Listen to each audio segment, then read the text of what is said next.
Յուրաքանչյուր քրիստոնյայի համար բաղձալի եւ նվիրական երազանք է գնալ ուխտագնացության եւ լինել այն վայրերում, որտեղ եղել է մեր Տեր Հիսուս Քրիստոսը։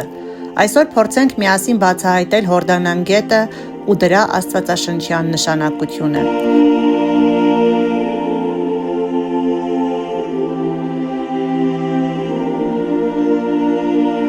Հորդանան գետը սկիզբ է առնում Հերմոն լեռնաշղթայից եւ թափվում է Մեռյալ ծով։ Երկարությունն է 252 կիլոմետր։ Գետը մեծ մասամբ հոսում է Հորդանանի պետության տարածքով, բայց հասնում է նաև ժամանակակից Իսրայելի եւ Սիրիայի սահմաններին։ Ոմանք գտնում են, որ այն առաջացել է սեմական լեզուներից եւ արտահայտում է առու, հոսք կամ աղմկել, կարկաչել իմաստը։ Հաջորդագրվեք YouTube-յան այս ալիքին,